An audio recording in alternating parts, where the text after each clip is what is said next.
Hi കൂട്ടുകാർ, അസ്സലാമു അലൈക്കും വറഹ്മത്തുള്ള. 2025 ഹാഫ് ഇയർലി എക്സാം 5ാം ക്ലാസ്സിൻ്റെ ദുറൂസുൽ ഇസ്ലാം 2 നടന്നതിൻ്റെ ചോദ്യപേപ്പറുമായിട്ടാണ് വന്നിട്ടുള്ളത്. നമുക്ക് ചോദ്യങ്ങളൊക്കെ നോക്കി ഉത്തരങ്ങൾ നമുക്ക് മനസ്സിലാക്കാം.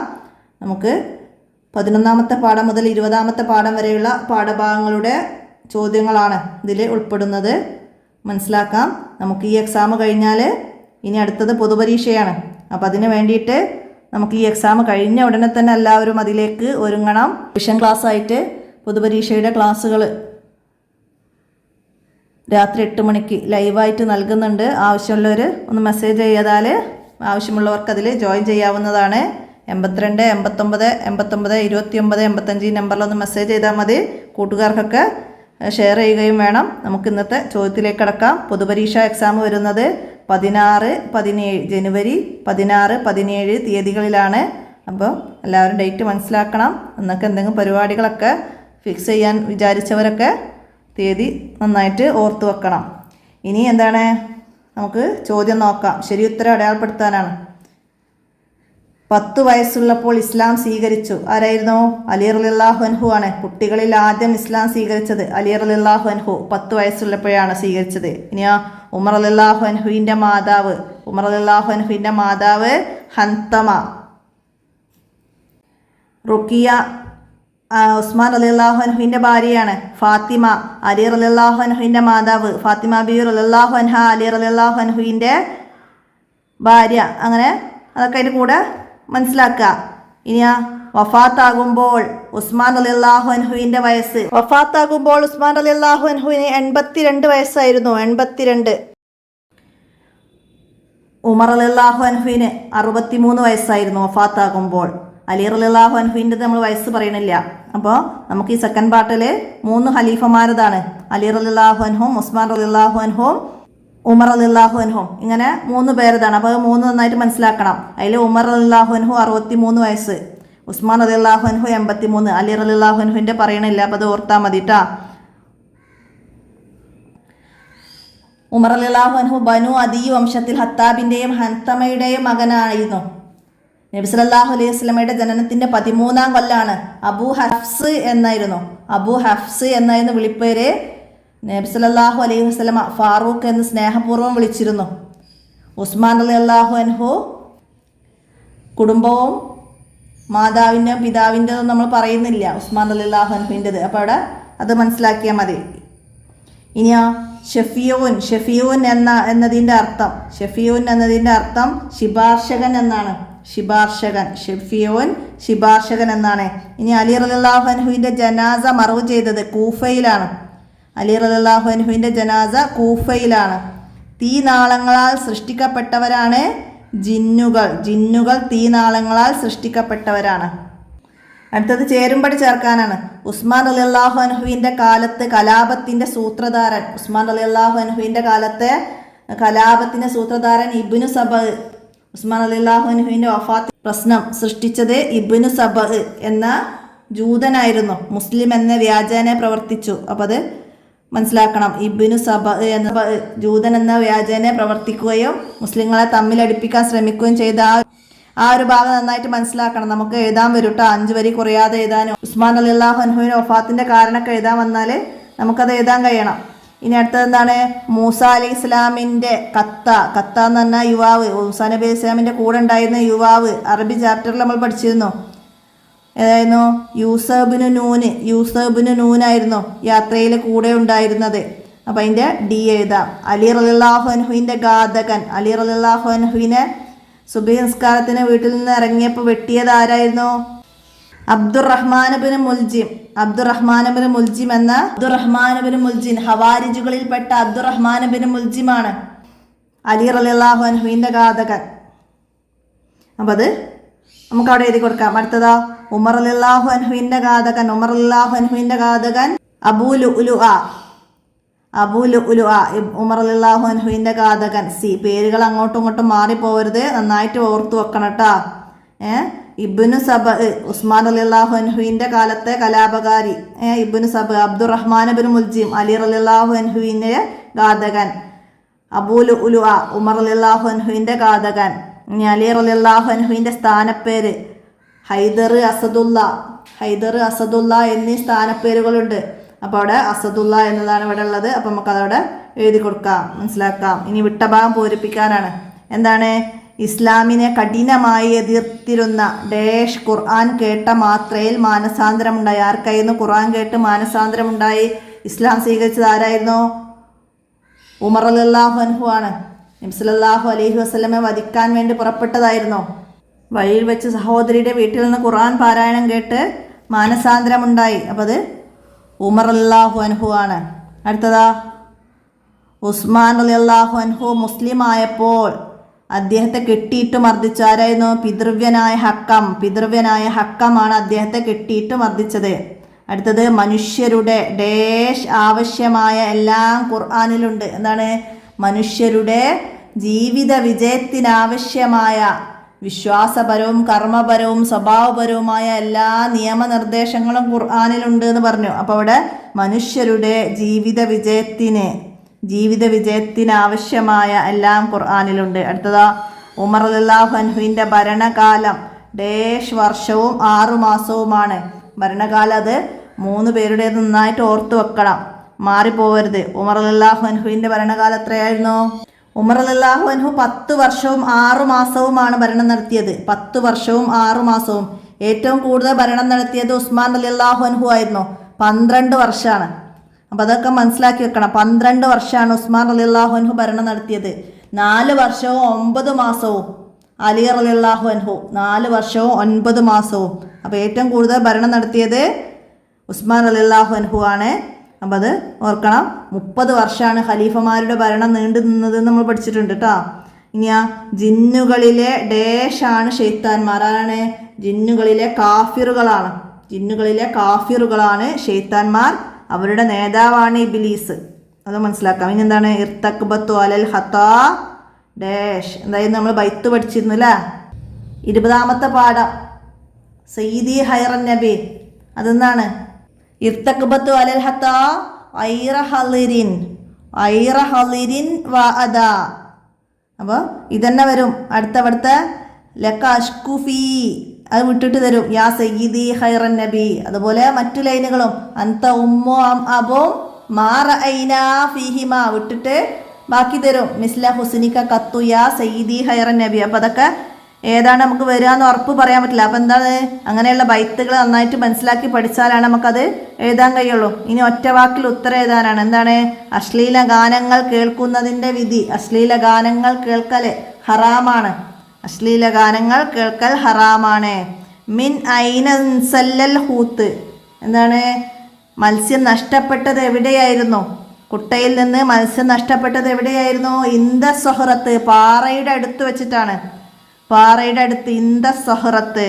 ഇനി എവിടെ വെച്ചാണ് ജിന്നുകൾ നബി സല്ലല്ലാഹു അലൈഹി വസല്ലമയിൽ നിന്ന് ഖുർആൻ പാരായണം കേട്ടത്? നഹ്ല എന്ന സ്ഥലത്ത്. ജിന്നുകൾ ഇസ്ലാം സ്വീകരിച്ചു നഹ്ല എന്ന സ്ഥലത്ത്. അതൊക്കെ മനസ്സിലാക്കാം. അടുത്തത് ആവശ്യം എന്നതിൻ്റെ അറബി പദം. ആവശ്യം എന്നതിന് ഹാജ എന്നാണ്. അപ്പം അത് അറബി മീനിങ് ഏതു മാറി വരാം. നമ്മൾ അറബി പാഠത്തു നിന്നാണ് വരിക. അപ്പം എല്ലാ അറബി പാഠത്തിൻ്റെയും നക്റവും നഫമും നന്നായിട്ട് മനസ്സിലാക്കണം. ഇതുപോലെ ഏതും വന്ന് നമുക്ക് എഴുതാൻ കഴിയണം കേട്ടോ. ഇനി അടുത്ത എന്താണ്? എത്യോപ്യയിലേക്ക് ഹിജ്റ പോയപ്പോൾ ഉസ്മാൻ റളിയല്ലാഹു അൻഹുവിൻ്റെ കൂടെയുണ്ടായിരുന്ന ഭാര്യ ആരായിരുന്നു?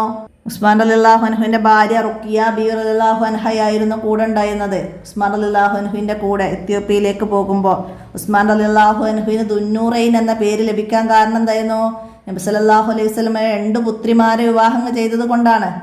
ആദ്യം റുഖിയ ബീവി റളിയല്ലാഹു അൻഹയെ വിവാഹം ചെയ്തു. അവരുടെ വഫാത്തിന് ശേഷം ഉമ്മു കുൽസൂം റളിയല്ലാഹു അൻഹയെയും. അതുകൊണ്ടാണ് അദ്ദേഹത്തിന് ദുന്നൂറൈൻ എന്ന പേര് ലഭിച്ചത്.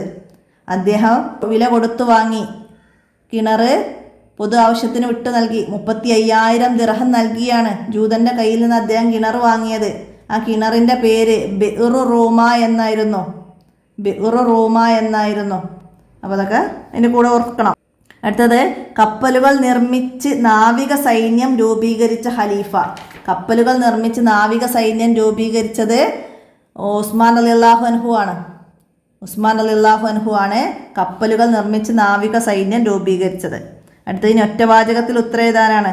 ഉമർ റളിയല്ലാഹു അൻഹുവിൻ്റെ ഭരണ പ്രവർത്തനങ്ങളിൽ നിന്ന് 2 എഴുതുക. ഉമർ റളിയല്ലാഹു അൻഹുവിൻ്റെ ഹിജ്റ വർഷ കലണ്ടർ നടപ്പിലാക്കി, മസ്ജിദുൽ ഹറാമും മസ്ജിദുൽ നബവിയും വിശാലമാക്കി, മുസ്ലിം ഭരണത്തിൻ്റെ വ്യാപ്തി വർദ്ധിപ്പിച്ചു, ബൈത്തുൽ മാലിൽ നിന്ന് ഓരോരുത്തർക്കും വാർഷിക വിഹിതം നൽകി. അങ്ങനെ നമ്മൾ പഠിച്ചിട്ടുണ്ട്. അതേപോലെ ഉസ്മാൻ റളിയല്ലാഹു അൻഹുവിൻ്റെ ഭരണ പ്രവർത്തനങ്ങൾ അത് വരാം. അതൊന്ന് 2 എഴുതാമെന്ന് നമുക്ക് എഴുതാൻ കഴിയണം. ദാരിദ്ര്യമില്ലായ്മ ചെയ്തു, സത്രങ്ങൾ പണി കഴിപ്പിച്ചു, റോഡുകളും പാലങ്ങളും നിർമ്മിച്ചു, കപ്പലുകൾ നിർമ്മിച്ച് നാവിക സൈന്യം രൂപീകരിച്ചു. അങ്ങനെയൊക്കെ എഴുതാൻ കഴിയണം. 2 എഴുതാനൊക്കെ പറഞ്ഞാൽ കേട്ടാ. അപ്പോൾ ഓരോരുത്തരും പ്രത്യേകം മനസ്സിലാക്കണം. പിന്നെ 5 വരി കുറയാതെ എഴുതാനും വരും ഈ ഭരണ പ്രവർത്തനങ്ങൾ. ഇനിയോ കേൾവിയും കാഴ്ചയും വലിയ അനുഗ്രഹങ്ങളാണ്. അവയ്ക്ക് എങ്ങനെ നന്ദി ചെയ്യണം? എങ്ങനെയാണ്? നന്മയിൽ മാത്രം ഉപയോഗിച്ചും തിന്മയിൽ ഉപയോഗിക്കാതെയുമാണ് ഈ 2 അനുഗ്രഹങ്ങൾക്ക് നന്ദി ചെയ്യേണ്ടത്.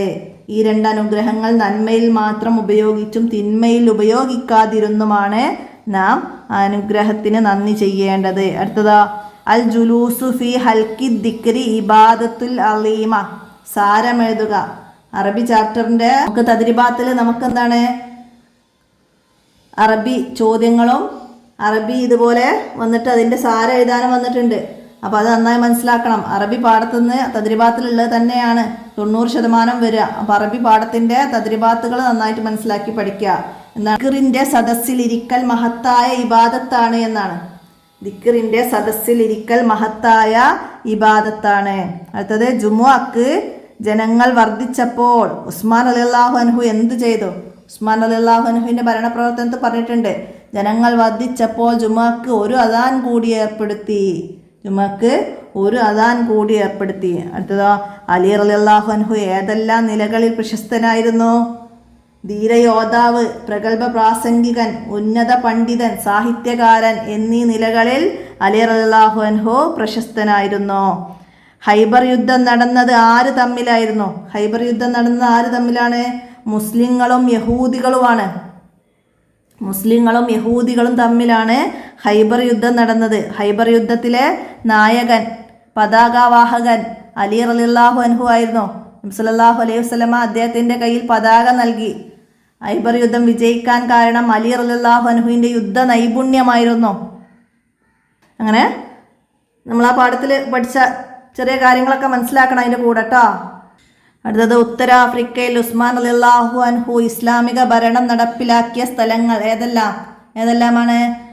റോമക്കാരുടെ അധീനതയിലായിരുന്ന ഖുബ്രുസ് ദ്വീപ്, തൊറാബുൽസ് മുതൽ തൊഞ്ച വരെയുള്ള ഉത്തരാഫ്രിക്കൻ പ്രദേശങ്ങൾ. ഖുബ്രുസ് ദ്വീപ്, തൊറാബുൽസ് മുതൽ തൊഞ്ച വരെ എഴുതാം.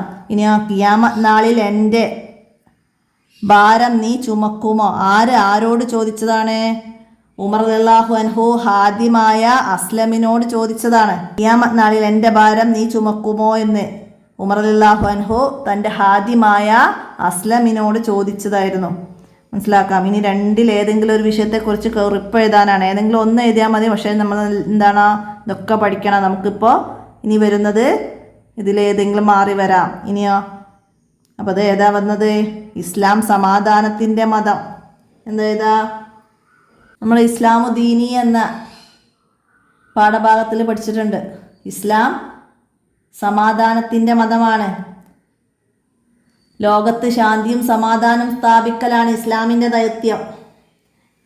അക്രമം, അസ്വസ്ഥത, അരാജകത്വം തുടങ്ങിയവയിൽ നിന്ന് ജനങ്ങളെ രക്ഷപ്പെടുത്തലാണ് ഇസ്ലാമിൻ്റെ ലക്ഷ്യം. അതുകൊണ്ട് എല്ലാ തിന്മകളെയും ഇസ്ലാം എതിർത്തു. അനുരഞ്ജനത്തിൻ്റെ എല്ലാ മാർഗങ്ങളും പ്രോത്സാഹിപ്പിച്ചു. മറ്റു മതക്കാരുടെ ആരാധ്യ വസ്തുക്കളെ ആക്ഷേപിക്കരുത്, ദേവാലയങ്ങൾക്ക് കേടുപാട് വരുത്തരുത്, പുരോഹിതന്മാർക്ക് ശല്യമുണ്ടാക്കരുത് എന്നെല്ലാം ഇസ്ലാം പഠിപ്പിച്ചു. മനുഷ്യജീവന് സമ്പത്ത്, അഭിമാനം, വിശ്വാസം തുടങ്ങിയവരോട് ജാതി മതഭേദമന്യേ സഹിഷ്ണുത കാണിക്കാൻ നബി സല്ലല്ലാഹു അലൈഹി വസല്ലമ കൽപ്പിച്ചു. ഇത്രയും നമുക്ക് ഇസ്ലാം സമാധാനത്തിൻ്റെ മതം എന്നതിനെ കുറിച്ച് എഴുതാം. ഇനി ഉമർ റളിയല്ലാഹു അൻഹുവിൻ്റെ മഹത്വം. തടിച്ചു നീളമുള്ളവരായിരുന്നു ഉമർ റളിയല്ലാഹു അൻഹു. ചുവപ്പ് കലർന്ന വെളുത്ത നിറം, അസാമാന്യ ധീരതയും ദൃഢനിശ്ചയവുമുള്ള മനസ്സ്, ആരോഗ്യ ദൃഢഗാത്രനായിരുന്നു. അഷ്റത്തുൽ മുബശ്ശറയിൽ പെട്ടവരാണ്. നുബുവത്തിൻ്റെ 6-ാം വർഷം ഇസ്ലാം സ്വീകരിച്ചു. നബി സല്ലല്ലാഹു അലൈഹി വസല്ലമയെ വധിക്കാൻ പുറപ്പെട്ടതായിരുന്നു. വഴിയിൽ വെച്ച് ഖുർആൻ പാരായണം കേട്ടതിനാൽ മനസ്സുമാറി ഇസ്ലാം സ്വീകരിക്കുകയായിരുന്നു. ഉമർ റളിയല്ലാഹു അൻഹുവിനെ കുറിച്ച് നബി സല്ലല്ലാഹു അലൈഹി വസല്ലമ പറഞ്ഞു, ഉമറെ, താങ്കൾ ഒരു വഴിയിൽ പ്രവേശിച്ചാൽ ശൈത്താൻ ആ വഴിയിൽ നിന്ന് മാറി സഞ്ചരിക്കും. തീർച്ചയായും അള്ളാഹു ഉമറിൻ്റെ നാവിലും കൽബിലും സത്യം നിക്ഷേപിച്ചിരിക്കുന്നു. ഉമർ റളിയല്ലാഹു അൻഹു സൂക്ഷ്മതയോടെ ജീവിച്ചു, ലളിത ജീവിതം നയിച്ചു, കഷ്ണം വെച്ച വസ്ത്രങ്ങൾ ധരിച്ചു, എല്ലാവർക്കും നീതിയും സമാധാനവും ഉറപ്പുവരുത്തി. പ്രജാവത്സലനും നീതിമാനുമായിരുന്നു അദ്ദേഹം. അത് കാരണം രാജ്യത്ത് ശാന്തിയും സമാധാനവും കൈവന്നു. ഇത്രയും നമുക്ക് അവിടുന്ന് മനസ്സിലാക്കി വെച്ച് ഇവിടെ മാക്സിമം ഒരു ഗ്യാപ്പ് ഉണ്ടാവാതെ ഇത് മുഴുവനായിട്ട് എഴുതിയാലാണ് നമുക്കവിടെ എന്താണ് 5 മാർക്ക് കിട്ടുക കേട്ടോ. അത് മനസ്സിലാക്കിയിട്ട് എഴുതണം. അടുത്തത് ഇജാസുൽ ഖുർആൻ. നമ്മുടെ 13ാമത്തെ പാഠത്തിൽ ഖുർആനെ കുറിച്ച് പറയുന്ന ഫസ്റ്റത്തെ പാരഗ്രാഫ് തന്നെ ഉണ്ട്. അത് മനസ്സിലാക്കിച്ച് പഠിക്കണം. ഖുർആൻ അള്ളാഹുവിൻ്റെ കിതാബാണ്. നബി സല്ലല്ലാഹു അലൈഹി വസല്ലമയുടെ എന്നെന്നും നിലനിൽക്കുന്ന മോചിതത്താണ്. ഖുർആനിൽ നിങ്ങൾക്ക് മുമ്പുള്ളവരുടെ വൃത്താന്തങ്ങളും നിങ്ങൾക്ക് ശേഷമുള്ളവരുടെ വാർത്തകളുമുണ്ട്. അത് സത്യവും അസത്യവും വേർതിരിക്കുന്നു. അതിൽ സത്യമല്ലാത്തതൊന്നുമില്ല. ധിക്കാരം മൂലം ആരെങ്കിലും അതിനെ ഉപേക്ഷിച്ചാൽ അവനെ അല്ലാഹു തആല നശിപ്പിക്കും. അതില്ലാതെ സന്മാർഗം അന്വേഷിക്കുന്നവർ വഴിപിഴക്കും. അല്ലാഹു തആലയുടെ ശക്തമായ ഭാഷമാണ്, തത്വസമ്പൂർണമായ ദിക്റാണ്, നേർമാർഗമാണ്. ഇച്ഛാനുസരണം അതിനെ മാറ്റാൻ കഴിയില്ല. വിശ്വാസികളുടെ നാവുകൾക്ക് അതിന് പ്രയാസകരമാവുകയില്ല. പണ്ഡിതന്മാർക്ക് അത് പഠിച്ച് മതി വരില്ല. അങ്ങനെ ആ പാരഗ്രാഫ് മനസ്സിലാക്കി വെച്ച് എഴുതാണ് വേണ്ടത്. അതിൽ നിന്ന് ചോദ്യങ്ങൾ വരും. അല്ലാഹു തആലയുടെ ശക്തമായ ഭാഷമാണ് ഏത്? ഖുർആൻ. തത്വസമ്പൂർണമായ ദിക്റാണ് ഏത്? ഖുർആൻ. അതൊക്കെ മനസ്സിലാക്കണം. ഇനി ദിക്ർ ഹൽക്കയുടെ മഹത്വം. ദിക്ർ ഹൽക്കയുടെ മഹത്വം നമ്മൾ അറബി ചാപ്റ്റർ ആയിരുന്നു പഠിച്ചിരുന്നത് അല്ലേ? അപ്പോൾ ആ പാഠത്തിൻ്റെ മീനിങ് മനസ്സിലാക്കാം. എന്ത്? ദിക്റ് ചൊല്ലുന്നവരെ അന്വേഷിച്ചുകൊണ്ട് വഴികളിലൂടെ ചുറ്റി സഞ്ചരിക്കുന്ന മലക്കുകൾ അള്ളാഹുവിനുണ്ട്. അള്ളാഹുവിൻ്റെ ദിക്റ് ചൊല്ലുന്ന ആളുകളെ കണ്ടാൽ അവർ വിളിച്ചു പറയും, നിങ്ങളുടെ ആവശ്യത്തിലേക്ക് വരൂ. ദിക്റ് ചൊല്ലുന്നവരെ ചിറകുകൾ കൊണ്ട് മലക്കുകൾ പൊതിയും. 1-ാം ആകാശം വരെ അവർ നിറയും. ദിക്റിൻ്റെ സദസ്സിൽ മറ്റ് ആവശ്യങ്ങൾക്ക് വേണ്ടി എത്തിയവരാരും പരാജയപ്പെടുകയില്ല. അതൊക്കെ ചേർത്തിട്ട് നമുക്കവിടെ ആ ഭാഗവും കംപ്ലീറ്റ് ചെയ്യാം. 5 വരി കുറയാതെ അലി റളിയല്ലാഹു അൻഹുവിൻ്റെ വഫാത്തിനെ കുറിച്ച് എഴുതാൻ വന്നാൽ എന്ത് എഴുതാം? അലി റളിയല്ലാഹു അൻഹുവിനെ വധിക്കാൻ ഹവാരിജുകൾ ഗൂഢാലോചന നടത്തി. അദ്ദേഹത്തെ എതിർക്കുന്നവരായിരുന്നു ഹവാരിജുകൾ. അവരിൽപ്പെട്ട അബ്ദുറഹ്മാൻ ഇബ്നു മുൽജിമിനെയാണ് വധിക്കാൻ ചുമതലപ്പെടുത്തിയത്. കൂഫയിലെത്തിയ അയാൾ റമളാൻ 17-ന് അലി റളിയല്ലാഹു അൻഹു സുബ്ഹി നിസ്കാരത്തിന് ഇറങ്ങുമ്പോൾ നെറ്റിയിൽ വെട്ടുകയും 3-ാം ദിവസം അദ്ദേഹം വഫാത്താവുകയും ചെയ്തു. ജനാസ കൂഫയിൽ മറവ് ചെയ്തു. ഭരണത്തിൽ ഉമർ റളിയല്ലാഹു അൻഹുവിൻ്റെ ഭരണ മാതൃകയായിരുന്നു അദ്ദേഹം പിന്തുടർന്നത്. അലി റളിയല്ലാഹു അൻഹുവിൻ്റെ ഷഹാദത്തോടെ ഖിലാഫത്തിൻ്റെ സുവർണകാലം അവസാനിച്ചു. അതൊക്കെ ചേർത്തിട്ട് നമുക്കവിടെ അലി റളിയല്ലാഹു അൻഹുവിൻ്റെ വഫാത്തിനെ കുറിച്ച് എഴുതാൻ കഴിയണം. നബി സല്ലല്ലാഹു അലൈഹി വസല്ലമ എന്തായിരുന്നു ഹിജ്റ പോകുമ്പോൾ അലി റളിയല്ലാഹു അൻഹുവിനെ ചുമതലപ്പെടുത്തിയത്? ഖുറൈശികൾ നബി സല്ലല്ലാഹു അലൈഹി വസല്ലമയെ ഏൽപ്പിച്ച സൂക്ഷിപ്പ് സ്വത്തുക്കൾ ഉടമസ്ഥർക്ക് നൽകാൻ അലി റളിയല്ലാഹു അൻഹുവിനെയാണ് നബി സല്ലല്ലാഹു അലൈഹി വസല്ലമ ചുമതലപ്പെടുത്തിയത്. നബി സല്ലല്ലാഹു അലൈഹി വസല്ലമ മദീനയിൽ പ്രതിനിധിയായി നിർത്തിയത് കാരണം അദ്ദേഹത്തിന് തബൂക്ക് യുദ്ധത്തിൽ പങ്കെടുക്കാൻ കഴിഞ്ഞിട്ടില്ല. അലി റളിയല്ലാഹു അൻഹു തബൂക്ക് ഒഴികെയുള്ള എല്ലാ യുദ്ധങ്ങളിലും പങ്കെടുത്തിട്ടുണ്ട്. അലി റളിയല്ലാഹു അൻഹു ലളിത ജീവിതമായി നയിച്ചിരുന്നു. അതിന് ഉദാഹരണം എഴുതാൻ പറഞ്ഞാൽ ഭരണാധികാരിയായിട്ട് പോലും ലളിത ജീവിതമാണ് അദ്ദേഹം നയിച്ചത്. തണുപ്പിൽ വിറച്ച് കട്ടിയില്ലാത്ത പുതപ്പുമായി അദ്ദേഹത്തെ കണ്ടപ്പോൾ ഒരാൾ ചോദിച്ചു, നിങ്ങൾ ഖലീഫയല്ലേ? ബൈത്തുൽ മാലിൽ നിന്ന് പണമെടുത്ത് ഒരു നല്ല പുതപ്പ് വാങ്ങിക്കൂടെ? അലി റളിയല്ലാഹു അൻഹു പറഞ്ഞു, സ്വന്തം ആവശ്യത്തിന് വേണ്ടി പൊതു ഖജനാവിൽ നിന്ന് ചെലവഴിക്കാൻ ഞാൻ ആഗ്രഹിക്കുന്നില്ല. അവിടെ പറയുന്നുണ്ട് അലി റളിയല്ലാഹു അൻഹു ബനു ഹാഷിം വംശത്തിൽ അബൂ തോലിബിൻ്റെ മകനായിട്ടാണ് ജനിച്ചത്. ബനു ഹാഷിം വംശം, അബൂ തോലിബിൻ്റെ മകന് ബനു ഹാഷിം വംശത്തിൽ. അത് മനസ്സിലാക്കണം കേട്ടോ അവിടെയൊക്കെ. അപ്പോൾ ഇത്രയാണ് ഈ ചോദ്യ പേപ്പറിൽ ഞാൻ ഉൾപ്പെടുത്തിയത്. അപ്പോൾ എല്ലാവരും മനസ്സിലാക്കി പഠിക്കുക. വീഡിയോ കൂട്ടുകാർക്കൊക്കെ ഷെയർ ചെയ്ത് കൊടുക്കുക. എന്തെങ്കിലും പറയുന്നതൊക്കെ തെറ്റുന്നുണ്ടെങ്കിൽ കമൻ്റായിട്ട് അറിയിക്കണം. നമുക്ക് അടുത്ത ചോദ്യ പേപ്പറുമായി അടുത്ത വീഡിയോയിൽ കാണാം. അസ്സലാമു അലൈക്കും വറഹ്മത്തുള്ളാഹി.